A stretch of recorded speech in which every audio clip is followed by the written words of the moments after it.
स्वागत है आप सभी का।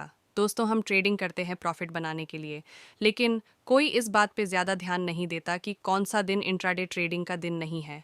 अभी बजी है सुबह की 11, निफ्टी का चार्ट है, मार्केट गैप डाउन खुला है और एक रेसिस्टेंस भी बन चुका है जिसके ऊपर मार्केट नहीं जा रहा है।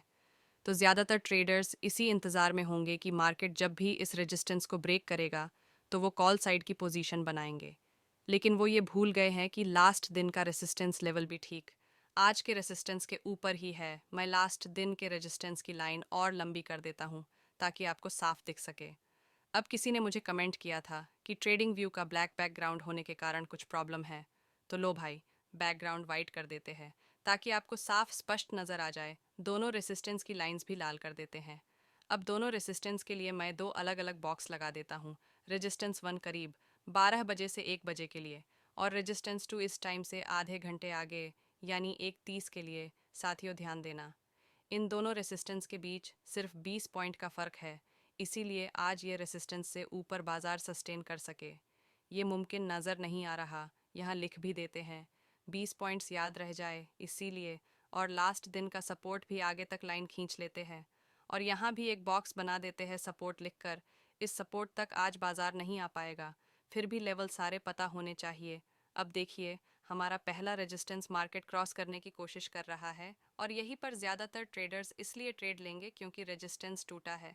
लेकिन ध्यान रहे, सिर्फ 20 पॉइंट ऊपर दूसरा रेजिस्टेंस है, इसलिए एवरेज करे तो पहले रेसिस्टेंस से 10 पॉइंट ऊपर बाजार नहीं जा सकता। भाई साहब, दोहरा रेसिस्टेंस बाजार को रोकने के लिए पर्याप्त है, तो यहाँ से बाजार रिवर्स करेगा, आप मान कर चले। और जो ये दो रेसिस्टेंस के बॉक्स हमने बनाए हैं, बाजार जैसे जैसे आगे बढ़ेगा पहले रेजिस्टेंस के बॉक्स के आसपास या उसके अंदर ही रहेगा। ऐसा हम मान के चल रहे हैं, और ऐसा ही होना भी चाहिए, क्योंकि अभी तक का जो प्राइस एक्शन है वो सेलर और बायर दोनों के कंट्रोल में है। ऐसे में बाजार एक रेंज में फंसेगा। देख लेते हैं मार्केट हमारे इस बॉक्स में आता है या नहीं। बाजार हमारे इसी पहले रेसिस्टेंस पे है, और अब एक लेटेस्ट सपोर्ट लेवल और बना लिया है। मार्केट ने यहाँ भी एक लाइन खींचकर सपोर्ट का बॉक्स बना देते हैं। अगर मार्केट नीचे की तरफ आया तो इसी सपोर्ट बॉक्स के आसपास रहना चाहिए, और अगर ऊपर की तरफ जाता है, रेजिस्टेंस नंबर 2 का बॉक्स जहाँ है वही मूव करेगा। ये भी देख लेते हैं। दोस्तों, मार्केट यहाँ पर बाद में आया, हमने बॉक्सेस पहले ही लगा दिए थे लाइव चार्ट पे। अब तो बस मैं आपको रिकॉर्डिंग टाइम बचने के लिए फास्ट फॉरवर्ड करके दिखा रहा हूँ।